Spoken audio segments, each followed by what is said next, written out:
स्वागत सादर करीत आहोत आजच्या काही ठळक घडामोडी।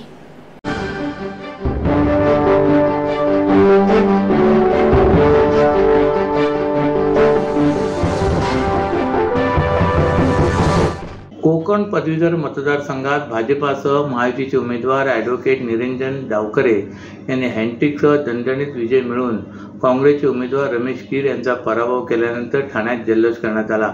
पहिल्या फेरीपासून विक्रमी मताधिक्यांची आघाडी घेत एकतर्फी विजय मिळवल्याने काल सायंकाळी डावखरे यांच्या ठाण्यातील निवासस्थानी भाजपच्या कार्यकर्त्यांनी निरंजन डावखरे यांना उचलून घेत जल्लोष साजरा केला।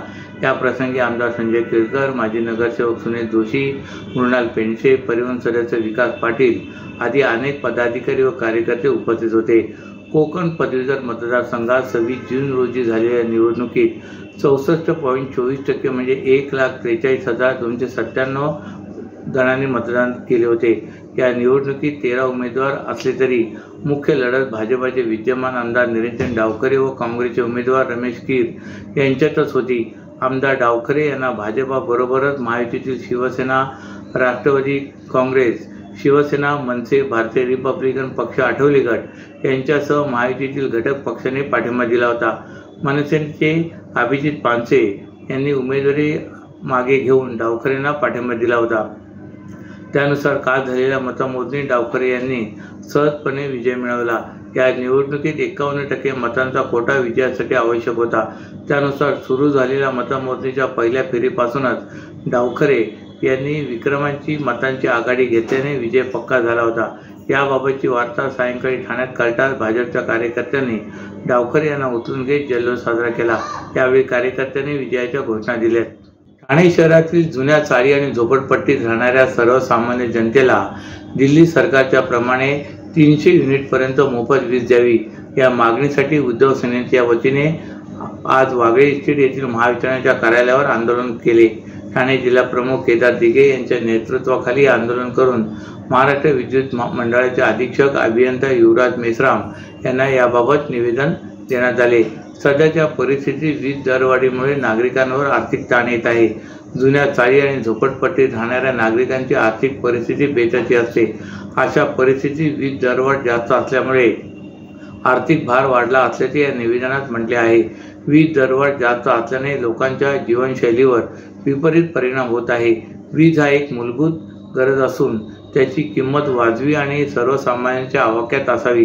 त्यामुळे ठाणे शहरातील जुन्या चाळी, गावठाण आणि झोपडपट्टी परिसरात राहणाऱ्या सर्वसामान्य जनतेसाठी दिल्ली सरकारच्या धर्तीवर 300 युनिटपर्यंत वीज मोफत द्यावी या मागणीचा विचार न केल्यास तीव्र आंदोलन करण्याचा इशारा केदार दिघे यांनी दिला आहे।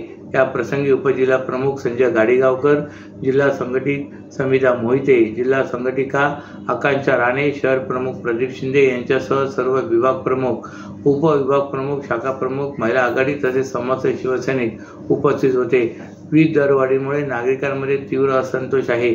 महायुतीच्या चुकीच्या नियोजनामुळे वीज दरवाढ झाली असून सर्वसामान्यांना जास्तीची किंमत मोजावी लागत आहे। वीज दरवाढीमुळे आर्थिक ताण देखील सहन करावा लागतोय।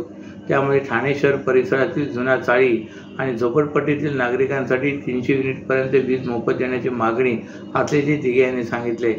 ठाण्याच्या खोपट एसटी डेपो परिसरात काल रात्री 9:15 वाजण्याच्या सुमारास एका इनोव्हा कारला आग लागल्याची घटना घडली आहे।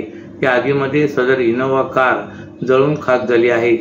गाडीचे मालक डॉक्टर अजय सिंग हे आपला चालक मोहम्मद शेख याच्यासोबत ठाण्याच्या वर्तकनगर येथून CBD बेलापूर रोड येथे जात असताना सदर कार खोपट एसटी डेपो जवळ येतात कारने अचानक पेट घेतला। यावेळी गाडीतील चालक व मालक डॉक्टर अजय सिंग तात्काळ गाडी बाहेर उतरले, त्यामुळे ते थोडक्यात बचावले। या घटनेची माहिती मिळताच ठाणे महापालिका आपत्ती व्यवस्थापन विभाग व अग्निशमन दलाचे जवान घटनास्थळी दाखल झाले। त्यांनी त्वरित आगीवर नियंत्रण मिळवले। या कारला लागलेल्या आगीमध्ये कोणत्याही प्रकारची जीवितहानी झाली नसून मात्र कार जळून खाक झाली आहे। या कारला लागलेल्या आगीमुळे काही काळ या परिसरात वाहतूक कोंडी झाली होती।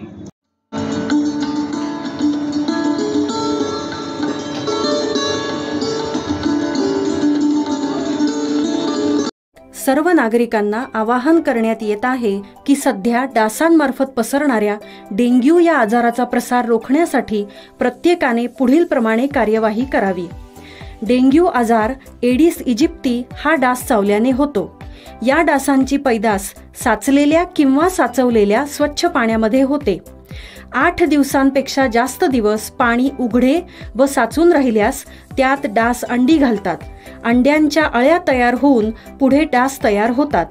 यासाठी आपल्या घरातील पाणी साठे उदाहरणार्थ बॅरल्स, पिंपे, टाक्या, हौद, रांजणे इत्यादी दर आठवड्याला रिकामे करून घासून पुसून कोरडे करून पुन्हा भरावे. 1 दिवस कोरडा दिवस म्हणून पाळावा. पाणी साठ्यांना घट्ट झाकणे बसवावीत किंवा जुनी साडी, चादर, धोतर यांनी बांधून झाकून ठेवावीत, म्हणजे डास त्यात जाऊन अंडी घालणार नाहीत. घराच्या गच्चीवर, आजूबाजूला, अंगणात कोठेही पाणी साचू देऊ नये. भंगार सामान उघड्यावर टाकू नये. उदाहरणार्थ टायर्स, प्लास्टिक सामान, कुंड्या, टाकाऊ वस्तू इत्यादी. अशा सामानात पावसाचे पाणी साठून त्यात डेंग्यूच्या डासांची पैदास होते. घरातील कूलर्स, फ्रीजच्या पाठीमागील ट्रे हे देखील वेळोवेळी कोरडे करावेत. लक्षात ठेवा, नुसत्या फवारणीने डास घनता कमी होत नाही, तर त्यासाठी डास पैदास ठिकाणे नष्ट करणे ही आपल्या सर्वांची जबाबदारी आहे. कोणताही ताप अंगावर न काढता जवळच्या शासकीय रुग्णालयात मोफत औषधोपचार घ्या. अशा प्रकारे नागरिकांनी सहकार्य केल्यास डेंग्यूचा प्रसार रोखणे सहज शक्य आहे. आषाढी एकादशी निमित्त आपल्या लाडक्या विठुरायाच्या दर्शनासाठी पंढरपूरला जाणाऱ्या वारकरी भाविकांसाठी यंदा ठाणे जिल्ह्यातून जादा 46 बसेस सोडण्याचे नियोजन करण्यात आले आहे. या बसेसचे ग्रुप बुकिंग आणि तिकीट आरक्षण सुरू झाले असून 85 गाड्यांचे नियोजन करण्यात आले असल्याचे ठाणे एसटी विभागाने सांगितले.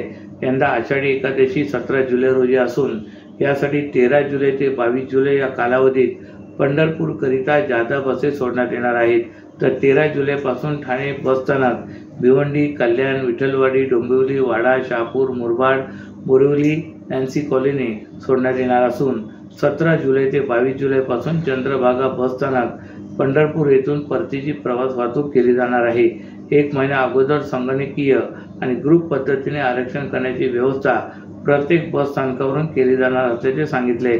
दरम्यान शासनाच्या अमृत ज्येष्ठ नागरिक योजना आणि महिला सन्मान योजनेअंतर्गत या सेवेचा लाभ आषाढी पंढरपूर यात्रेसाठी जाणाऱ्या प्रवाशांना मिळणार आहे, असेही ठाणे विभाग अधिकाऱ्यांनी सांगितले.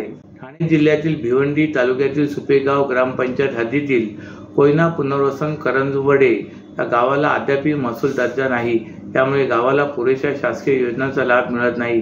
या गावाला महसूल दर्जा प्राप्त व्हावा तसेच नागरी सुविधा मिळाव्यात याकरिता ठाणे शहर विधानसभेचे आमदार संजय केळकर हे सतत शासनाकडे पाठपुरावा करत आहेत. त्यांनी पावसाळी अधिवेशनात पॉइंट ऑफ इन्फॉर्मेशनच्या माध्यमातून कोयना पुनर्वसन करंजवडे गावाला महसूल दर्जा मिळावा तसे इतर शासकीय योजना देखील मिळाव्यात याकरिता आमदार केळकर यांनी सभागृहाचे लक्ष वेधले. सातारा जिल्हा येथे कोयना धरण झाले त्यानंतर कोयना धरणाकरिता करंजवडे गावाची संपूर्ण जमीन गेल्यानंतर त्या गावातील ग्रामस्थ ठाणे जिल्ह्यातील भिवंडी तालुक्यातील सुपेगाव ग्रामपंचायत हद्दीमध्ये मागील 64 वर्षापासून आपल्या कुटुंबासमवेत राहत आहेत. शासनाची कर आकारणी घरपट्टी भरत आहेत. नागरिक अवघ्या 4 एकर जमिनीमध्ये राहत असून पूर्वी 28 खातेदार राहत होते. आता 60 कुटुंब झाले असून जागेअभावी खूप मोठी अडचण निर्माण होत आहे. त्या गावाला अद्यापही शासनाने महसूल दर्जा दिला नाही. यामुळे शासकीय योजना या गावाला पुरेशी नाही. पुनर्वसन कायद्यानुसार 7 एकर जागा गावाला मिळणे आवश्यक आहे. तसेच शासनाने गावठाण घोषित करून त्यांचे सीमांकन करणे आवश्यक आहे. परंतु कोयना पुनर्वसन करंजवडे या गावाकडे पुनर्वसन खात्याने वेळीच लक्ष देणे आवश्यक आहे. या गावाला पुनर्वसन कायद्यानुसार 7 एकर जागा शासनाने देणे आवश्यक आहे.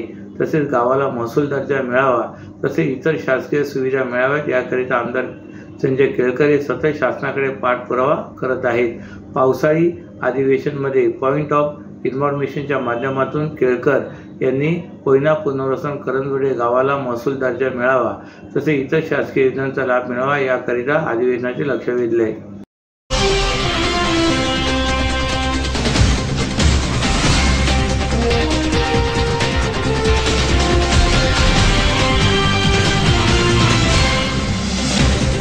तर या होत्या आजच्या काही ठळक घडामोडी. तर पुन्हा भेटू याच वेळी याच ठिकाणी. ठाणे दर्पण या वृत्तवाहिनीचे प्रसारण YouTube वर पाहायला विसरू नका.